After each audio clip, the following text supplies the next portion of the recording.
इस्लाम जिमखाना में अबू आसिम आज़मी रईस शेख का फेलिसिटेशन हो रहा है। 100 एनजीओज ने मिलके इन दो prominent political figures of Maharashtra को बुलाया है उनका फेलिसिटेशन करने के लिए। We are here to cover this event.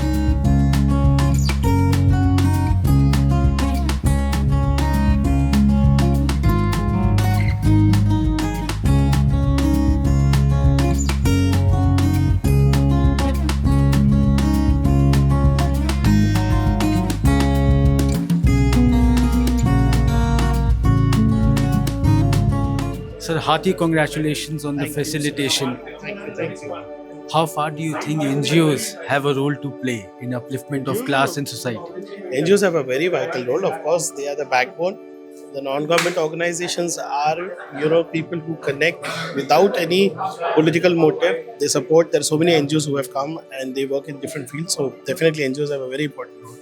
There is only one reason we as a Mumbaikar हम देख रहे हैं कि कॉर्पोरेशन इलेक्शंस आ रही है और हम बहुत स्ट्रॉन्ग स्टेटमेंट दे रहे हैं। 100 से ज़्यादा एनजीओज एक साथ आके लीडर को फेलिसिटेट कर रही है। उसके बाद उनको बता रही है कि आपको काम करना पड़ेगा। जो कॉर्पोरेशन बहुत टाइम से भंग हुई पड़ी थी, अब इलेक्शंस आने वाले फॉर्चुनेटली, तो इन इलेक्शन के प्रोसेस में जो वादे होते हैं लीडर्स के, हम उनको बताना चाह रहे हैं कि वादे नहीं करने, काम आपको करके देना पड़ेगा। जनता के बहुत सारे इश्यूज थे जो पेंडिंग थे because of no representation from the public.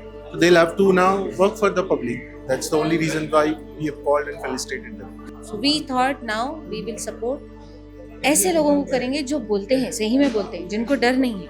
और अब ये टाइम आ गया है कि हमको उठ के इस तरह खड़े रहना पड़ेगा। अदरवाइज हम कल ऐसा होगा ना कि ना समझोगे तो मिट जाओगे हिंदुस्तान वालों, तुम्हारी दास्तान तक भी ना होगी दास्तान। एमएलए बन जाना एक छोटी बात नहीं होती है, एक बड़ा काम है और वो हमारे रिप्रेजेंटेटिव्स हैं, हमारी आवाज़ है, हमारे नुमाइंदे हैं। तो अगर हम कहीं पर तनकीद करते हैं, सवाल खड़ा करते हैं, सवाल उठाते हैं, तो साथ साथ ये भी ज़रूरी है कि उनकी तारीफ भी की जाए, अप्रिसिएशन भी किया जाए।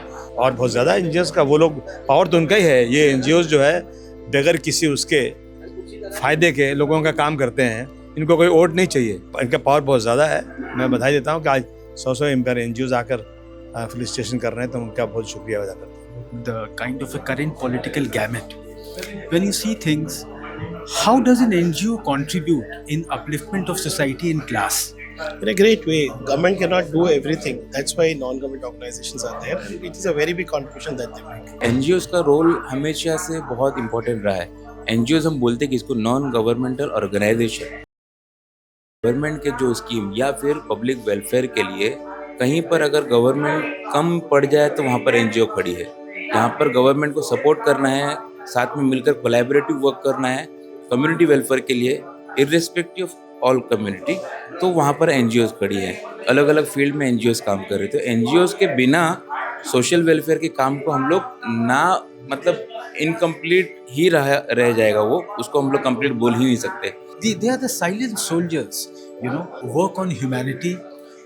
इंसानियत के ऊपर लोगों को तकलीफ़ों में देखकर, I think that gives rise to the NGOs. NGO is now becoming very powerful in a country like India.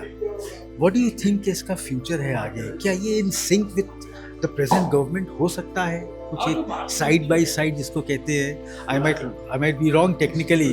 Can you run a parallel government? Yes, that's why we call ourselves non-government organization. So the places the government cannot, put their schemes, the NGOs fall into place and do the work of the government. And I would say कि parallel government से ज़्यादा आज के ज़माने में, आज के time में NGOs are playing the role of the opposition because there is no opposition left. The people like us who are raising the voice and reminding the government, they are here to work. Is the greatest challenge for the Muslims in India right now? See, Muslims only we have option, nothing but the education. See, all people will not come for the politics. But then what we have to do? We have to take the education. Education is required. Because if we are well educated, then only we will decide. Then only we can able to think. And वहाँ पर हमको कोई रोक नहीं पाएगा। वहाँ पर हमारे को किसी की ज़रूरत नहीं होगी। अगर हम IAS ऑफिसर होंगे, अगर हम IPS होंगे, तो वो जो अंदर बैठे हुए नेता हैं, उनके लिए हम काम करेंगे।